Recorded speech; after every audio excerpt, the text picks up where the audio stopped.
Hello again everybody, it's Yeti Man here at Yeti Mountain Trading. Today we're going to make Morel mushroom slurry. You're going to need, this jar here is a jar that's leftovers from some ones that I found that it went bad. We're going to use all the product that's in there, including the spring water that we use to keep our other Morels fresh.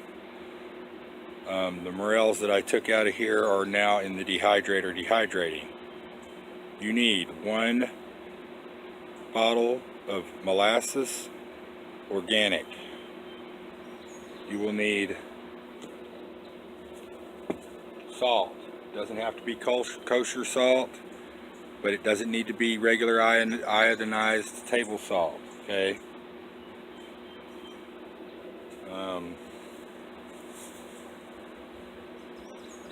So yeah, no regular table salt, sea salt, rock salt.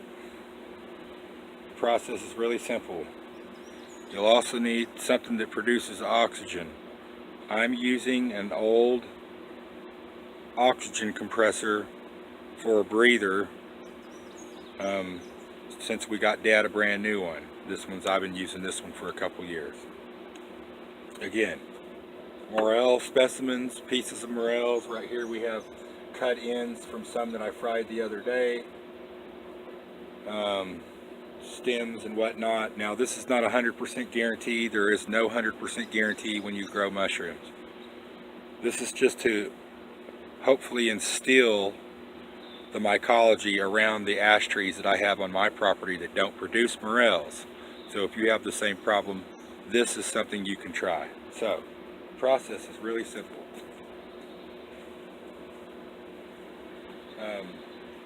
The other thing you're going to need is ash tree bark, which I will show here in just a second. We're going to go ahead and add these materials that we have and go ahead and start bubbling this water. So we're going to take everything in the last batch. I'm just going to pour it straight in. I'm going to even get in there and wash those goodies out of there. Now the water that's in this big bucket right here is spring water and rainwater. We're going to take our pieces and our ends. We're going to put those in there. We're going to take about a big tablespoon of salt, because we got about 3 gallons of water. We're going to take some blackstrap molasses so that the substrate and the Morel mycelia and any spores that are caught will have something to bond to. We're going to put about 1, 2, 3, 4, 5 seconds. Okay? The next thing that we'll add is our ash bark. We'll go ahead and get that bubbling.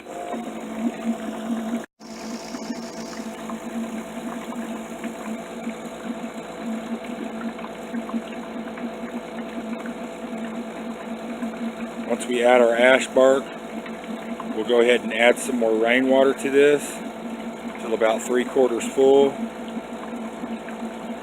We'll put a lid on it, not tightly enough so air can breathe through it. We'll let that boil like that for 24 hours. On to the ash bark. Alright everybody, we're back. So what I did is I went out into the woods and I gathered some bark off of a dead ash tree. Now we're going to do just like we did with the shiitakes logs. We're going to clean off all the lichen and moss the best that we can.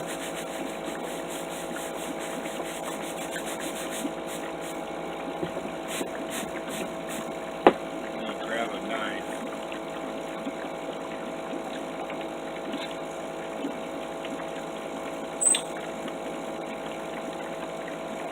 Anyways, we're going to clean off all the lichen and moss.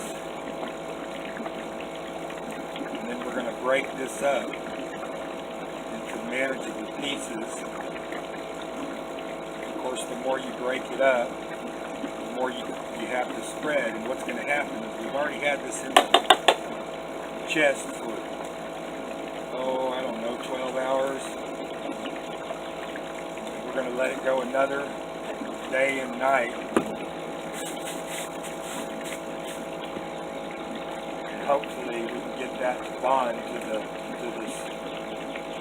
what we're going to call a substrate. Now on a lot of the sites that everybody goes to, it recommends, you know, especially if you're going to buy a Morel kit, they use different substrates.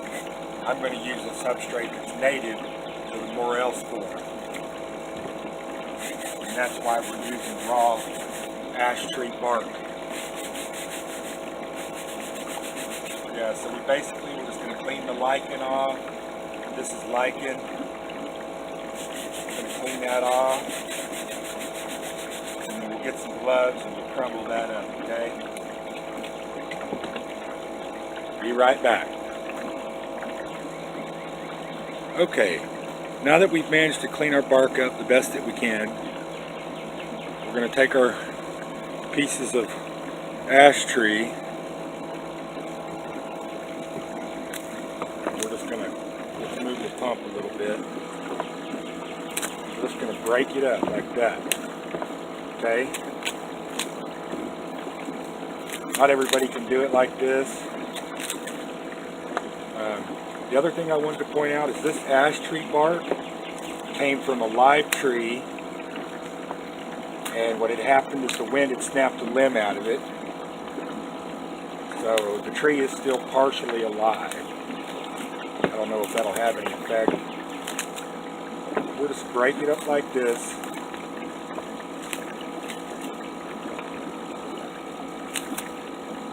And of course, like I said, the more you break it up, turn that off. Like I said, the more you break it up, the more substrate you're going to have to be able to spread on the ground. Now, I'm going to do this substrate, this slurry, Morel slurry, in a spot where there are a couple of baby ash trees, but that's it. Now, here in a second, I'll come back and take you to the woods and show you how to prepare the woods before you dump your slurry. We're going to go ahead and get this ready, and we're going to add it to our bucket right here. Can't see in there, but inside that bucket is just a gooey slurry, is the exact word I would use. So we're going to go ahead, take our bits and pieces and add them to the bucket. Maybe break it up a little bit more in some spots, get some more stuff going.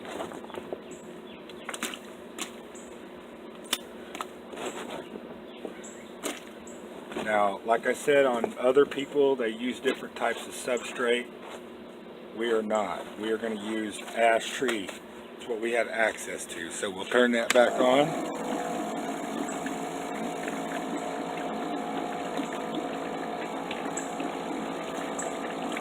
Kind of mix that around, let it bubble.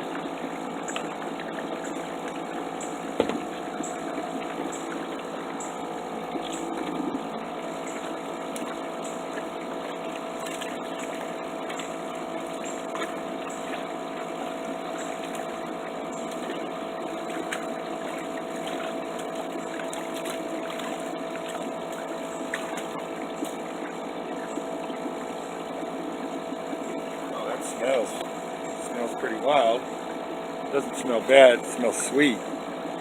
So there you go. We're going to let that we're going to let that brew for another 12 hours, and tomorrow morning we'll get up and we'll add that to our bed that we prepared. Alright, so now we'll go over and I'll show you guys how to prepare your beds. Good morning, everybody. We're at the end of our Morel slurry, being 24 hours in the bubble. So I went and got the tiller, and what I did is I took 2 buckets of firewood ash from a campfire, and I spread it out here all the way to over there. You can see. And I spread that ash fire ashes all over. And then I tilled it, not deep, just 2 or 3 inches. And we're going to take that Morel slurry and we're going to pour it on this area, okay guys? Alright everybody, we've got our Morel slurry. We brought it over to our designated site that we tilled. Remember, the next ingredients that you're going to need is a site. See, this is a baby ash tree. You're going to need a site to put your slurry out of, and you're going to need at least 2 to 3 to 5 gallons of fire ash from a fire pit. Not charcoal, it has to be firewood ash, as in ashes from a pit. And you'll spread those out, and then you'll rake them or either till them in. Now, the one thing I wanted to say was, those of you that are buying spores online and not doing it with actual raw material like Morels and Morel spores you've collected yourself, this is another way to stretch your substrate, is to make a slurry. So if you do buy some of the spores online from different companies, buy 2. Buy one that you can plant raw, and buy one that you can duplicate with a slurry. Just a recommendation. So all you're going to do is, we got a Yeti's trusty, and you're just going to go through here, and you're just going to pour this slurry all on the ground. Really that simple. And hope that this works. It's about all you can do, really. I like to use this can because I can get way over there. And this was about 5 gallons of slurry. So you can see it'll cover a pretty good area. And what you're hoping for here is that the spawn that you've created will create a mycelia in the soil, so that you can collect morels at a later date. Throw some over that way more. Sorry, I forgot my tripod, everybody. But yeah, there you go. That is the Yeti mountain trading way of making morel slurry and exposing it to the forest. Please like, share, subscribe. Everybody, have a great week. Yeti Man always says, be nice, be happy, be kind, and be safe. Peace, everybody.